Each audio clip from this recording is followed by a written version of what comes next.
The perfect equation. Harrison Reed's office on the 42nd floor of the Vertex Technologies building was a monument to precision.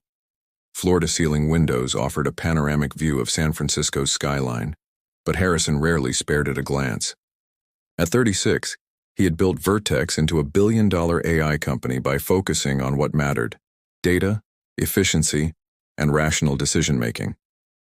Your 2 p.m. is waiting, and I've rescheduled the board call to accommodate your dinner with the Japanese investors, said Naomi Parker as she placed a tablet on his desk with the day's schedule. I've also summarized the quarterly projections as requested.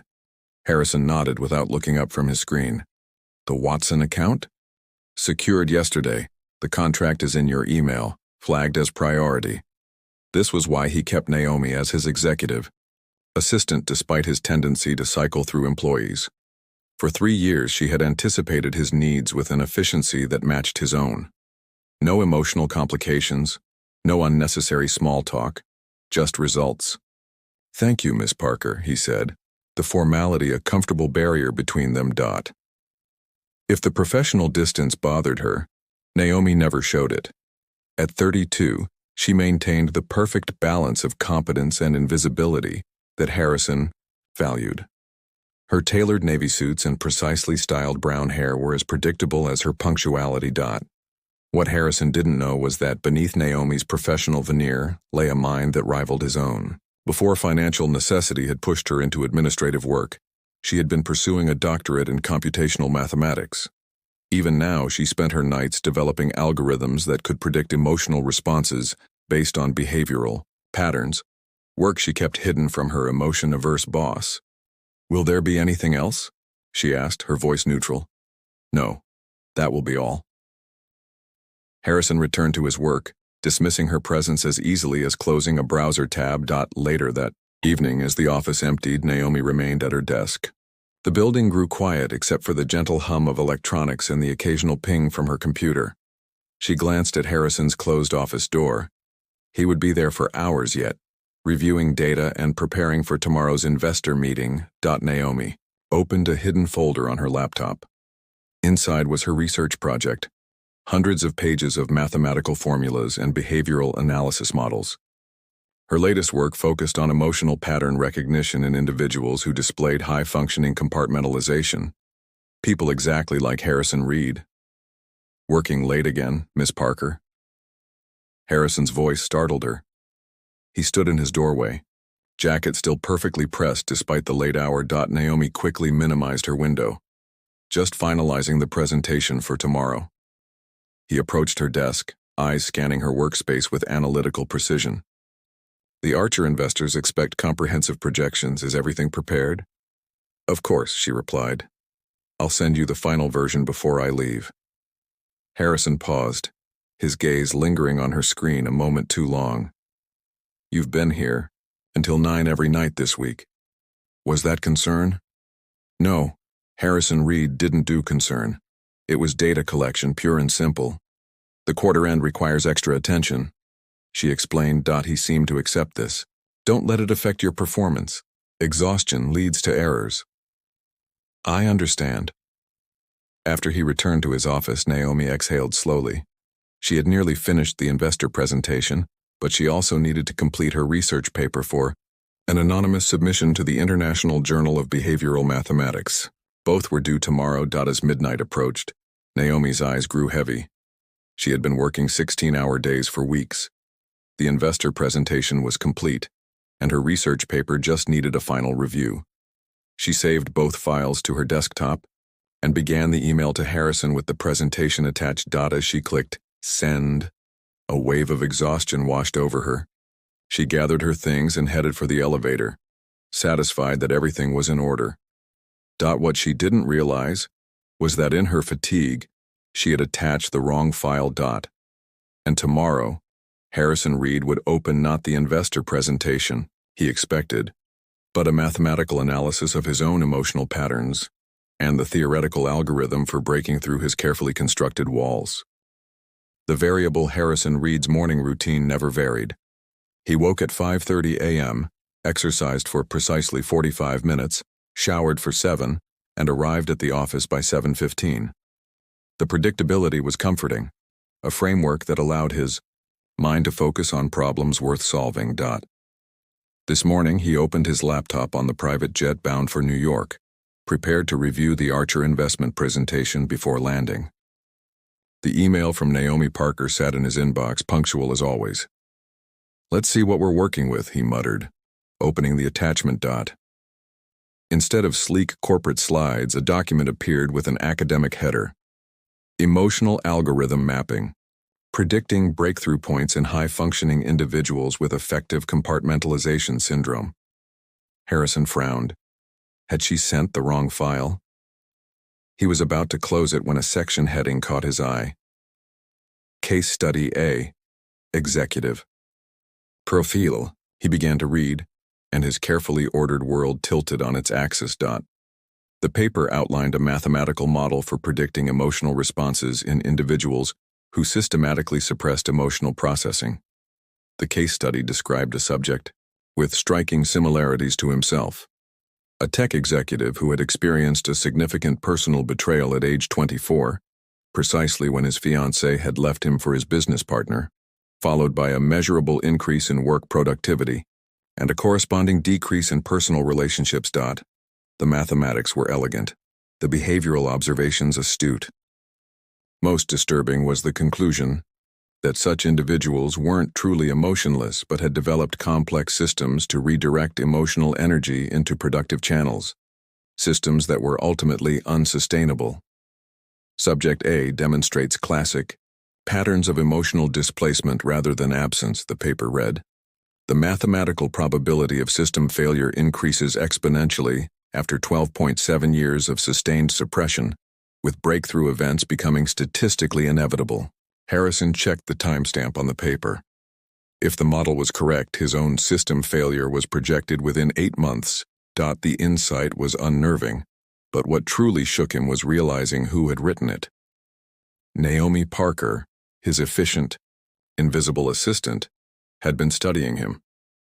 More than that, she had been analyzing him with a level of mathematical brilliance he hadn't encountered since graduate school.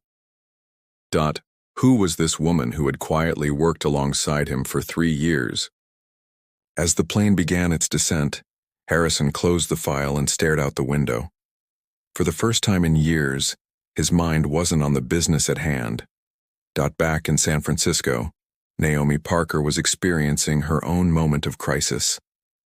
She had realized her mistake at 6:17 a.m. when checking her sent emails, approximately 30 minutes after Harrison would have received it. "No, no, no," she whispered, frantically trying to recall the email through the server. The attempt failed. The file had already been downloaded. Her heart raced as she considered the implications. Harrison Reed valued privacy above almost everything. She had not only violated that privacy, but had done so by reducing him to variables in an equation. Treating him as a subject rather than an employer. She would be fired without question. 3 years of carefully rebuilding her life after abandoning her academic career. Gone in a moment of fatigue-induced carelessness. Naomi Quota's phone rang, displaying Vertex Technologies' head of HR. "This is it," she thought, answering with a steady voice that belied her panic. "Miss Parker, Mr. Reed has requested you join him in New York immediately. There's a ticket waiting at the airport. The car will arrive at your apartment in 30 minutes. Naomi blinked in surprise. "He wants me to come to New York?" "That's correct." He was quite insistent. This wasn't the standard firing protocol. Naomi's analytical mind ran through scenarios as she packed a small overnight bag. Perhaps Harrison wanted to terminate her in person. Or worse, maybe he planned to pursue legal action for her research. 3 hours later, Naomi found herself in a luxury hotel adjacent to Harrison's meeting location. The text message on her phone was typically terse. "Meeting room B, 2 p.m. When she arrived, Harrison was alone in the sleek conference room, standing by the window. He turned as she entered, his expression unreadable. "Mr. Reed, I want to apologize for—" He raised a hand, cutting her off. "How long have you been working on this research?" Naomi swallowed. 7 years, sir. It began as my doctoral thesis before I had to leave the program. Why did you leave? She hadn't expected this question. Financial reasons. My father's medical bills. And you've continued this work while employed at Vertex? Yes. Nights and weekends. Harrison studied her with new intensity, as though seeing her for the first time. Your mathematical models are innovative. The application to behavioral prediction is something we could potentially use at Vertex. Naomi stared, unable to process this response. You're not firing me? A slight curve appeared at the corner of his mouth. Not quite a smile, but the closest approximation she had ever seen from him. Miss Parker, I don't fire people for being brilliant. He walked to the table and opened his laptop. The Archer presentation begins in 30 minutes. We'll discuss your research afterward. As they prepared for the meeting, Naomi felt the careful balance of their professional relationship shift. A new variable had been introduced into their equation, and neither of them could predict the outcome. Harrison watched her organize the presentation materials with her usual efficiency, but now he noticed the elegant precision of her movements, the quick intelligence in her eyes. The woman he had overlooked for 3 years suddenly appeared in sharp focus, a complex puzzle he hadn't known existed. And Harrison Reed had never been able to resist a challenging problem. Recalculation. The Archer investment presentation proceeded flawlessly. Harrison delivered precise projections while Naomi provided supporting data with her usual efficiency. To outside observers, nothing had changed, but beneath the professional veneer, both were acutely aware of the shift between them. When the investors filed out, Harrison closed the conference room door. Tell me about your algorithm, he said without preamble. Naomi hesitated. It's a pattern recognition model that identifies emotional suppression behaviors and predicts potential breakthrough points. And you chose me as your case study. You exhibit textbook patterns, she admitted, then added more cautiously, your emotional control is remarkable. Statistically speaking, most individuals would have experienced system collapse years ago. Something flashed in Harrison's eyes. Pride? Amusement? System collapse, an interesting way to describe an emotional breakdown. Mathematics provides clarity where psychology often relies on subjective interpretation. Harrison gestured to the conference table. Show me. For the next 2 hours, Naomi explained her research using the hotel's digital whiteboard. She mapped emotional response curves, demonstrated variable interactions, and outlined her breakthrough. An algorithm that could predict with 89% accuracy when a person's emotional suppression mechanisms would fail. Harrison asked incisive questions that revealed both his skepticism and his fascination. He challenged her assumptions, tested her methodology, and proposed alternative interpretations, all with the intensity he typically reserved for product development.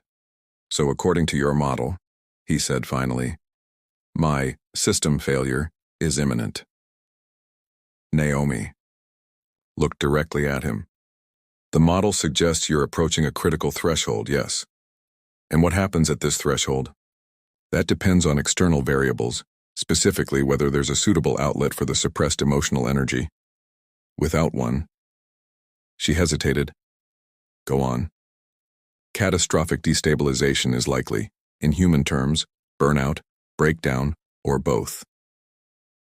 Harrison's expression remained neutral, but Naomi noticed the slight tightening of his jaw, a micro-expression she had documented in her research as indicating defensive resistance. Intriguing theory, he said, closing her laptop. But there's a fundamental flaw in your model, which is, you've mistaken efficiency for suppression. I don't avoid emotions because I can't process them. I minimize them because they're inefficient. Naomi tilted her head slightly. With respect, Mr. Reed, that distinction doesn't alter the mathematical outcome. Whether intentional or unconscious, the pressure accumulates identically. Their eyes met, and for a moment neither spoke. Harrison was unused to being challenged, especially by someone who worked for him. Yet he found himself not angered, but stimulated by her perspective. We should continue this discussion over dinner, he said abruptly. The hotel restaurant at 8. It wasn't a question, but Naomi answered anyway. Yes, sir. Back in her room, Naomi paced nervously. In 3 years, she had never socialized with Harrison Reed. Their relationship had been strictly professional, exactly how she had wanted it. Emotional distance had allowed her to study him objectively while protecting herself from complications. Now that distance was collapsing, and with it, the safety of her carefully constructed boundaries. At 8 precisely, she entered the restaurant, wearing the same professional attire from earlier. Harrison was already seated at a corner table studying his tablet. He looked up as she approached, and something changed in his expression. You're punctual, he observed unnecessarily. Time is a constant we both value. The conversation flowed more easily than either expected. Harrison asked about her academic background, and Naomi explained her journey from promising doctoral candidate to executive assistant.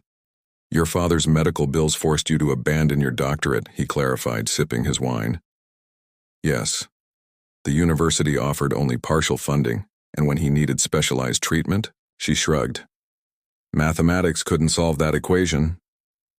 Yet you continued your research without institutional support. Some problems are worth solving, even without external validation. Harrison studied her thoughtfully. Why didn't you ever mention your background? Vertex has a robust research division. Naomi considered her words carefully. When I applied for the position, I needed stability, not potential. And later, she met his eyes. Your company culture rewards practicality over theoretical work. My company culture, he repeated as if tasting the phrase. Is that how you see Vertex? As an extension of my personal philosophy? Isn't it? The company values what you value. Efficiency, practicality, measurable outcomes. For the first time in their acquaintance, Harrison smiled genuinely. You've been studying more than my emotional patterns, Miss Parker. Observation is a habit. A valuable one. He set down his glass. I'd like to propose something unexpected. Naomi tensed. Sir? A research partnership. Your emotional algorithms combined with Vertex's machine learning capabilities could revolutionize predictive analytics. This was the last thing she had expected. You want to commercialize my research? With you leading the project, full research credentials, a team, and competitive compensation. Naomi's mind raced through implications. This is generous, but you're wondering if I'm trying to neutralize a threat, Harrison finished, surprising her with his perception. I assure you, Miss Parker, if I viewed your research as threatening, this conversation would be very different. Then why?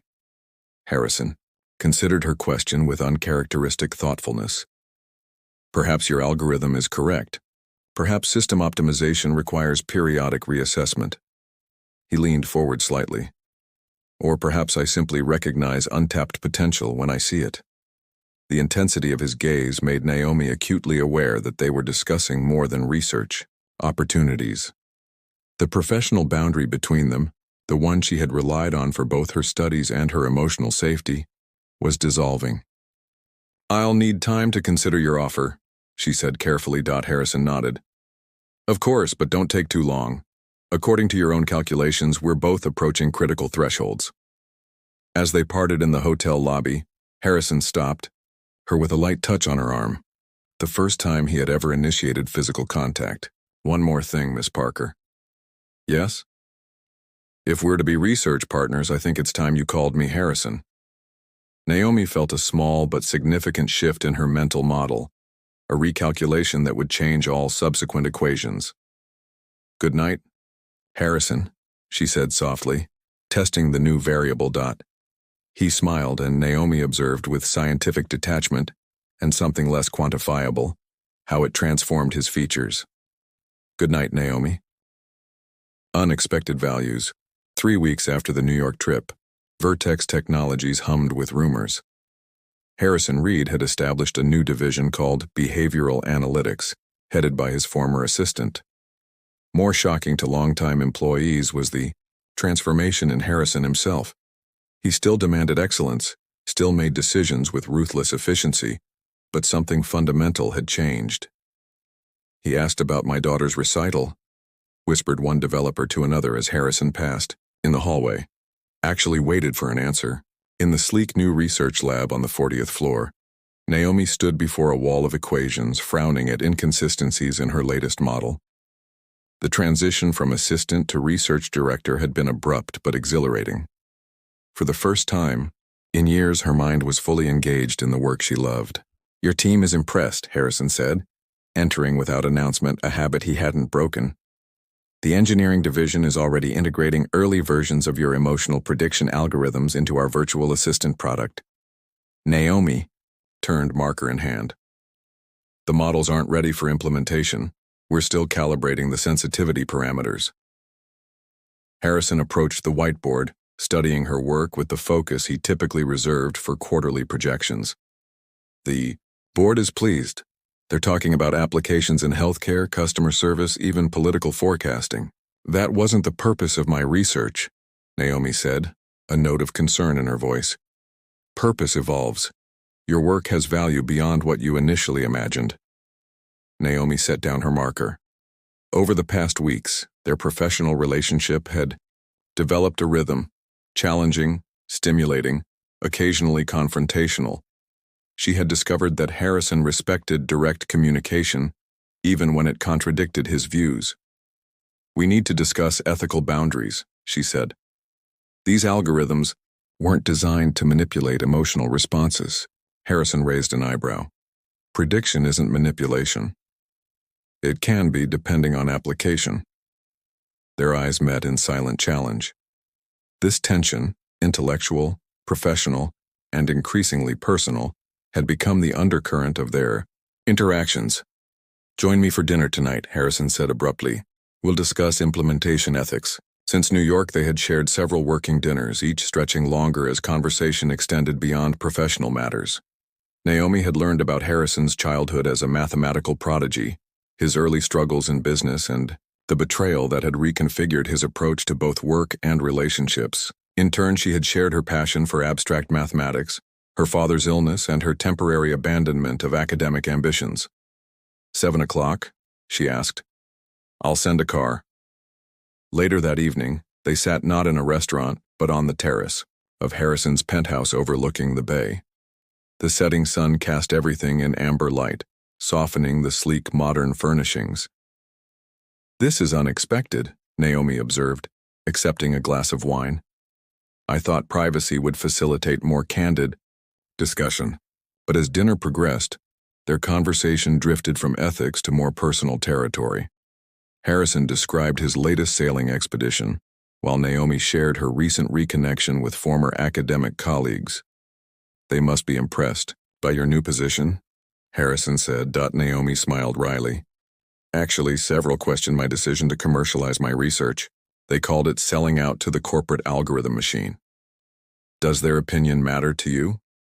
She considered this. "Less than it would have 7 years ago." "And what changed?"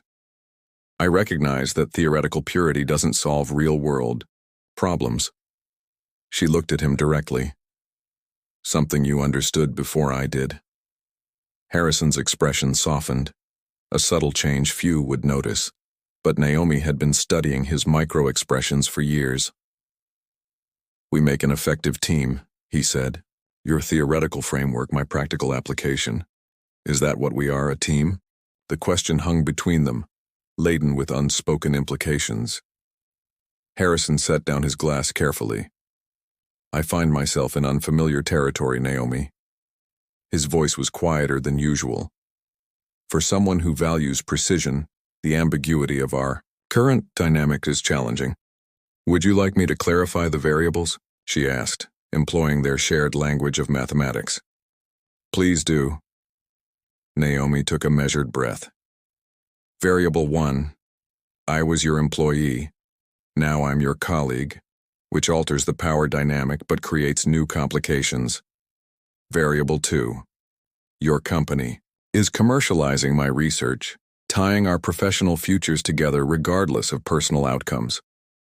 Variable 3, We're both individuals with established patterns of emotional caution, making any deviation statistically significant. Harrison nodded slowly. A complex equation.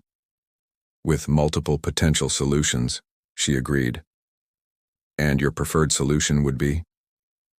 Instead of answering, Naomi rose and moved to the terrace railing. The city lights were emerging as darkness fell, creating patterns of illumination against the urban landscape. My research began as an attempt to understand people like you, she said finally. Brilliant minds who construct elaborate systems to avoid emotional vulnerability. I thought I was studying subjects fundamentally different from myself. She felt, rather than heard Harrison join her at the railing. And now? He asked. Now I recognize I was studying myself as much as you. My research wasn't just observation. It was self-preservation. Harrison was silent for a moment. Your algorithm predicted my system failure within 8 months. Yes. What did it predict for you? Naomi turned to face him. That's the variable I've been reluctant to share. According to my models, my emotional breakthrough point synchronized with yours the moment I sent that email. Mathematically speaking, our systems are now entangled. Understanding dawned in Harrison's eyes. Quantum emotional entanglement. A fanciful metaphor, but essentially accurate. So, according to your science, what happens next? Science can predict patterns, not specific outcomes, Naomi replied. But statistically speaking, there are only 2 likely scenarios. Either we both experience system failure independently, or we create a new shared system that accommodates emotional variables, previously excluded from our individual equations. Harrison's hand moved to cover hers on the railing, a simple gesture that sent complex signals through Naomi's carefully ordered mind. I've never been one to accept failure as an option, he said quietly. Nor have I. The moment stretched between them, filled with unspoken calculations and probability assessments. Then Harrison did something his former self would have considered irrational. He leaned forward and kissed her. For a brilliant mathematician, Naomi was surprised by how quickly all equations dissolved from her mind. When they separated, Harrison looked as astonished as she felt. That was statistically inevitable, she finished, a smile forming, and yet entirely unpredictable in its specific manifestation. Their momentary lightness faded as reality reasserted itself. Harrison stepped back, his analytical nature visibly reasserting control. This complicates everything, he said. Naomi nodded. The company, the research, our professional credibility, all potentially compromised. Is it worth the risk? It was a genuine question from a man who had built his life around risk assessment and mitigation. Naomi considered her answer carefully, weighing variables and calculating outcomes with the precision that defined her intellectual approach. I can't answer that definitively, she admitted. This is one equation where the variables keep changing. Harrison's expression grew serious. I've built Vertex on certainty and control. This, he gestured between them, offers neither. No, Naomi agreed. It doesn't. They stood in silence as the last light faded from the sky. 2 analytical minds confronting the one problem neither could solve through logic alone. I should go, Naomi said finally. Harrison nodded, his expression unreadable once more. The car will take you home. As she gathered her things, Naomi felt the weight of unresolved questions between them. They had approached the edge of something significant, only to retreat to safer ground. In the elevator descending from Harrison's penthouse, Naomi found herself doing what she always did when faced with uncertainty. She returned to mathematics. She began calculating probabilities, mapping potential outcomes, searching for the optimal solution to their shared equation. But for once, the numbers provided no clear answer. Convergent solution. The following weeks at Vertex Technologies were characterized by rigorous professionalism. Harrison and Naomi maintained appropriate distance, communicating primarily through digital channels and scheduled meetings. Their brief, moment of connection seemed to have been categorized as an anomaly, an experimental error neither was prepared to repeat. The behavioral analytics division thrived despite this tension. Naomi's team expanded, her algorithms refined, and applications developed rapidly. Harrison focused on strategic partnerships, keeping his interactions with Naomi strictly business-oriented. On a rainy Tuesday morning, Harrison entered the laboratory to find Naomi alone, surrounded by holographic projections of her latest models. "The Singapore investors were impressed with your presentation," he said, maintaining a careful distance. Naomi nodded without looking away from her equations. "Their healthcare applications are promising. The board has approved the expansion budget." Good. Their conversation had taken on this quality lately. Professional, productive, and painfully constrained. Both recognized it, but neither addressed the underlying cause. Harrison studied her as she worked, noting the subtle signs of fatigue, the slight shadows beneath her eyes, the tension in her shoulders. For someone who had spent years observing, without engaging, he now found himself unable to maintain detachment. "You're overworking," he said abruptly. "The algorithm needs refinement before the clinical trials. Even algorithms require rest periods to optimize performance." Naomi finally turned to face him, a hint of their former directness returning. "Is that concern, Harrison, or efficiency analysis?" "Both are valid." "Are they? Your behavior suggests otherwise." Harrison's jaw tightened. "Clarify." 3 weeks ago you kissed me. Since then you've treated me like a valuable but potentially volatile asset, to be managed rather than engaged with. Her voice remained even, analytical rather than accusatory. "It's an inefficient approach that contradicts your stated values." The directness caught him off guard. "The company is a convenient shield," Naomi finished, "but mathematically inconsistent with your previous risk tolerance." Harrison was unaccustomed to being interrupted, particularly with such precision. "What are you suggesting?" "That your avoidance isn't about professional concerns, it's about fear." "I don't operate from fear." "Everyone does. Fear is simply a natural response to potential loss. The difference is whether we acknowledge it or build complex systems to disguise it." Harrison moved closer to her projection display, ostensibly examining the equations but actually creating space to process her words. "And you? What are you afraid of, Naomi?"